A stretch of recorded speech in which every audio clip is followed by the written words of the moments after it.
ఢిల్లీ కేంద్రంగా జగన్మోహన్ రెడ్డి తలపెట్టినటువంటి దీక్షకు అఖిలేష్ యాదవ్ మద్దతు తెలిపారు.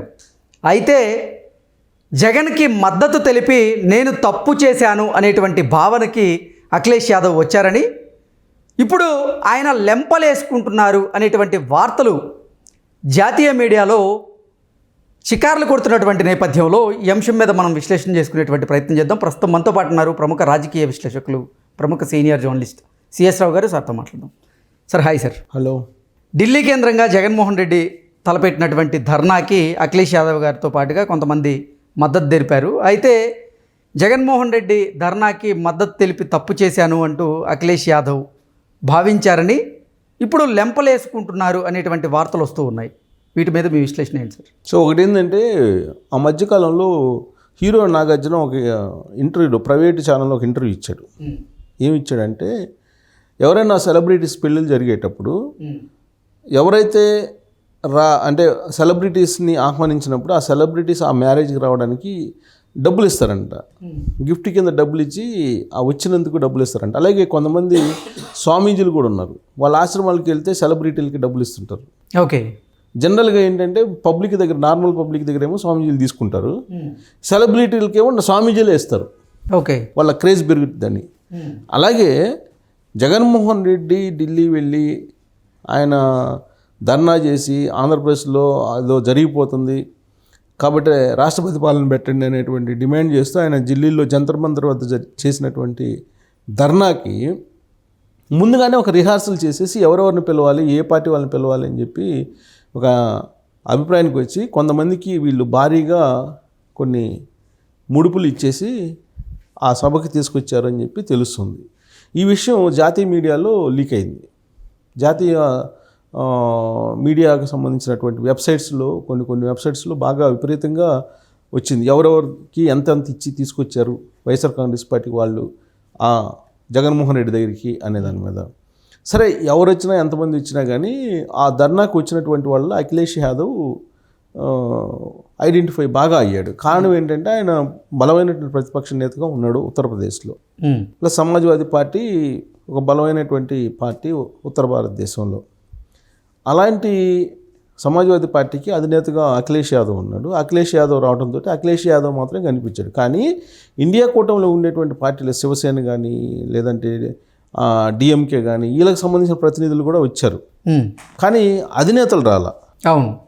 మిగతా చిన్న చిన్న పార్టీలలో ఎవరో కొంతమంది వచ్చారు, ఎంపీలు కొంతమందికి ముడుపులు ఇచ్చేసి ముందుగానే వాళ్ళ చేత ఒప్పించుకొని తీసుకొచ్చుకున్నారు. వాళ్ళకి ఏదో భారీ గిఫ్ట్లు, ఖరీదైనటువంటి గిఫ్ట్లు ఇచ్చేది ఒక జాతీయ వెబ్సైట్స్లో వస్తూ ఉన్నటువంటి న్యూస్. సో ఇలాంటి క్రమంలో అఖిలేష్ యాదవ్ అతను ఖరీదైన గిఫ్ట్లు తీసుకొని వచ్చాడా లేకపోతే ముడుపులు తీసుకొని వచ్చాడా అనే దాని మీద చర్చ జరుగుతుంది. బహుశా అఖిలేష్ యాదవ్ భారీగా గిఫ్ట్లా లేకపోతే ముడుపులు తీసుకొని వచ్చాడా అని అంటే బహుశా అలా రాకపోయి ఉండొచ్చు అతను. కానీ అలాంటి న్యూస్ అయితే అతని మీద వస్తుంది. ఓకే. సరే, వచ్చాడు. వచ్చిన తర్వాత ఆయన జగన్మోహన్ రెడ్డికి మద్దతు ఇచ్చాడు, సంఘీభావం తెలిపాడు. సంఘీభావం తెలిపిన తర్వాత జగన్మోహన్ రెడ్డి ఏదైతే చెప్పాడో ఆంధ్రప్రదేశ్లో జరుగుతున్నటువంటి హత్యలు, హత్యాకాండలు, అత్యాచారాలు, తర్వాత ధ్వంసాలు, ఇవన్నీ ఏదైతే ఉన్నాయో ఆ ఫోటోలు చూపించేసి కొన్ని మార్ఫింగ్ చేసినటువంటి ఫోటోలతోటి సహా అఖిలేష్ యాదవ్కి చూపించారు. దాంతో అఖిలేష్ యాదవ్ స్పందించాడు. సో ఏ రాష్ట్రంలో కూడా ఇలా జరగకూడదు అనేటువంటి ఒక స్టేట్మెంట్ కూడా ఇచ్చాడు ఆయన. ఆ తర్వాత ఆయన రావడానికి వచ్చాడు, సంఘీభావం తెలిపాడు, జగన్మోహన్ రెడ్డి చేసినటువంటి ప్రజెంటేషన్ చూశారు, ఆయన కూడా రెస్పాండ్ అయ్యాడు ఒక నాయకుడిగా. ఆ తర్వాత అసలు విషయం తెలుసుకున్నాడు. కొన్ని మార్ఫింగ్ ఫొటోస్ చూపించారు, మార్ఫింగ్ చేసి ఆంధ్రప్రదేశ్లో రూల్ ఆఫ్ లా అద్భుతంగా ఉంది, ప్లస్ జగన్మోహన్ రెడ్డి చెప్పినటువంటి 32 మర్డర్లు అనేది అబద్ధం, అఫీషియల్గా 5 రాజకీయ మర్డర్లు జరిగినాయి, వాటిలో 4 తెలుగుదేశం పార్టీ వాళ్ళనే చంపారు అనేది అఫీషియల్ డేటా తీసుకున్న తర్వాత అఖిలేష్ యాదవ్ తప్పు అయిపోయింది, అక్కడికి వెళ్ళి సంఘీభావం తెలపటం అనే అభిప్రాయాన్ని సహచరుల వద్ద వ్యక్తం చేసినట్టు ఇప్పుడు ఢిల్లీ మీడియా వర్గాల్లో విస్తృతంగా నడుస్తున్నటువంటి చర్చ. రాజకీయ వర్గాల్లో కూడా ఇదే నడుస్తుంది. సో జగన్మోహన్ రెడ్డి బ్లఫ్ చేశాడు అనేటువంటి ఫీలింగ్లో ఉన్నాడు అఖిలేష్ యాదవ్. ఆయన ఏ విధంగా బ్లఫ్ చేశాడు అనే దాని మీద కూడా ఆయన అఫీషియల్ డేటా తెప్పించుకొని అఫీషియల్ రికార్డ్స్ చూసి ఆయన రియలైజ్ అయ్యాడు అని చెప్పి ఇప్పుడు ఆయన అనుచరులు లేదంటే సమాజ్వాదీ పార్టీ వాళ్ళు చర్చించుకుంటున్నటువంటి అంశం. ఎందుకంటే జగన్మోహన్ రెడ్డి మొత్తం హిస్టరీని బ్రీఫ్గా మదన్ మోహన్ చెప్పాడు. ఎవరు ఈ మదన్ మోహన్ అంటే శాంతి, అందరికీ తెలుసు కదా, దేవాదాయ శాఖ అసిస్టెంట్ కమిషనర్గా సస్పెండ్ అయినటువంటి శాంతి భర్త, అఫీషియల్గా లీగల్గా శాంతి భర్త మదన్ మోహన్. ఆయన నిన్న ధర్నాకి వెళ్ళాడు.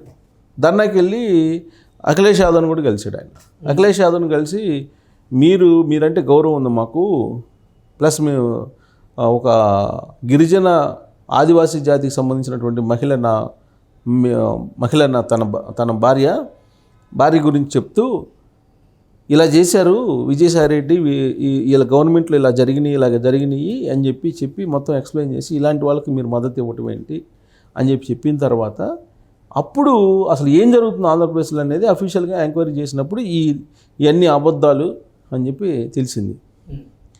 దాంతో జగన్మోహన్ రెడ్డి ఏం చేశాడంటే, అసలు వాస్తవంగా జగన్మోహన్ రెడ్డి 3 days షెడ్యూల్ ఢిల్లీలో, ఇవన్నీ ఈయన చెప్పి నేను అబద్ధాలని చెప్పి ఢిల్లీలో అందరికీ తెలిసిన తర్వాత సడన్గా దుకాణం బంద్ చేసేసి గన్నవరం ఎయిర్పోర్ట్లో ప్రత్యక్షమయ్యాడు. మామూలుగా అయితే 3 రోజుల షెడ్యూల్. ఈ 3 రోజుల షెడ్యూల్ ఏమేమి ఉన్నాయి? ప్రధానమంత్రిని, హోంమంత్రిని కలవాలి, రాష్ట్రపతిని కలవాలి. కానీ జగన్మోహన్ రెడ్డి జంతర్ మంతర్కి వెళ్తే మదన్ మోహన్ అక్కడికి వెళ్ళాడు. అలాగే ఆ జడ్జి ఆయన ఎవరున్నారు, ఆయన పేరు ఏదో ఉంది, రామకృష్ణ, ఆయన కూడా వెళ్ళాడు అక్కడికి. ఆయన కూడా వెళ్ళి ఈ జగన్మోహన్ రెడ్డి గవర్నమెంట్లో 2019 నుంచి 2014లో ఏం జరిగింది, ఈ చంద్రబాబు నాయుడు 4వ ముఖ్యమంత్రి అయిన తర్వాత ఈ 50 రోజులు ఏం జరిగింది అనేది అఫీషియల్ డేటా సబ్మిట్ చేశారు వచ్చిన వాళ్ళకి, సంఘీభావం తెలపడానికి, జగన్మోహన్ రెడ్డికి సంఘీభావం తెలపడానికి.